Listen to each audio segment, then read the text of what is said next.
Jeshi la polisi la mkoa mjini Magharibi katika kuhakikisha usalama wa raia na mali zao katika kipindi hichi cha sikukuu limewataka wananchi wote na madereva na watumiaji wengine wa barabara kufuata sheria za usalama barabarani ili kuepusha ajali zisizokuwa za lazima. Kamanda wa polisi wa mkoa mjini Magharibi Richard Mchomvu anaeleza. Wananchi siku ile ya sherehe wanajiandaa vizuri mapema kule nyumbani, lakini wale ambao wana watoto waje kwenye viwanja vile vya starehe, viwanja vya watoto kufurahia, waje mapema. Ningeshauri kwa kweli kuanzia saa 10 kwenda mbele watu wao wameshaanza kuja kwenye viwanja. Yaani baada ya kupata chakula cha mchana wamefanya ibada vizuri, wamerudi wawahi kwenye viwanja mapema ili watoto wapate muda wa kutosha wa kubembea, cheza, ili ikifika saa 12 kwa watoto wale wenye miaka chini ya 18 ambao wanatajwa na sheria yetu ile ya watoto warudishwe nyumbani waende wakaendelea na shughuli.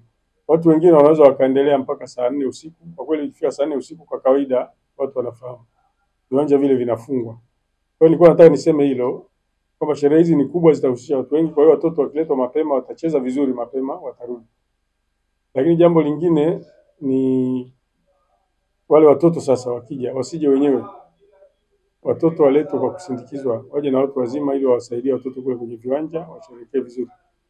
Lakini na uvaaji, of course hatumwingili mtu sana kuhusu mavazi, lakini tunataka maadili na busara zifuatwe. Sababu uhalifu mwingine unaletwa na jinsi ambavyo watoto wanavalishwa na nini. Watoto wakivaa vizuri, amevaa nguo zake vizuri, yuko chini ya uangalizi, wamekuja mapema, wanamwangalizi, tunaamini kwamba watoto watarudi nyumbani salama. Lakini eneo lingine ambalo nataka kulisema ni swala la jinsi ya watoto kuja pale. Kumekuwa na tabia mwenendo ambao sio mzuri, watu wana kodi keri. Hizi keri wana kodi keri ndio zinawaleta watoto pale kwenye viwanja. Sasa nitoe wito tu na maelekezo kwa watu wenye magari. Kama gari lako halijasajiliwa kubeba abiria, usije ukajaribu kutumia sherehe hizi, sikukuu hizi kubwa kulifanya liwe chanzo cha mapato. Utanyang'anywa leseni na hutaendesha gari tena hapa Zanzibar. Kwa hiyo gari lako libaki kuwa la kwako, libaki kufanya kazi zake zilizopangwa. Yale magari ambayo ni ya abiria yapo ya kutosha, yatatumika yale. Na niombe na wananchi wale wanaoyakodi yale magari kwamba yawalete watoto kwenye viwanja, wakodi yale magari ambayo yamesajiliwa rasmi kwa ajili ya kubeba watu.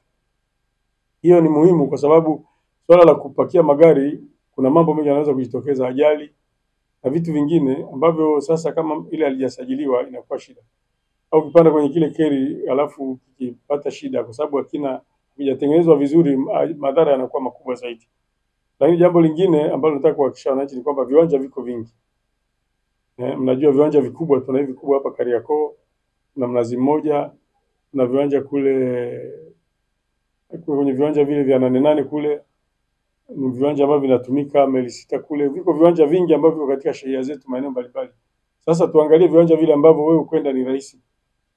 Kwa hiyo tuende vile viwanja ambavyo havitakuwa na shida kubwa kwao. Itasaidia, itafanya wakae vizuri. Lakini pia nilikuwa nataka kusema kwa wito kwamba kwa sababu ya umuhimu wa sherehe hizi, tukiondoka nyumbani ni muhimu kusherehekea watu karibu wote. Lakini tusiache nyumba kabisa ikiwa imebaki haina usalama, haina nini. Katika ulinzi tuna kitu tunaita ujirani mwema, ulinzi shirikishi, ulinzi jirani. Kwa hiyo tunashauri watu washirikiane. Kama nyumba 3, 6 watu wanaamua kwamba tutakwenda, labda watu wawili wamebaki, wajue. Wakiona vitu ambavyo sio vya kawaida kwenye mitaa ile wanajulisha wenzao ili wapate msaada waweze kuhakikisha kwamba wanabaki salama. Ashura Mzee, Mshindo TV. Usisahau kusubscribe, kulike, kucomment na kushare. Mshindo TV.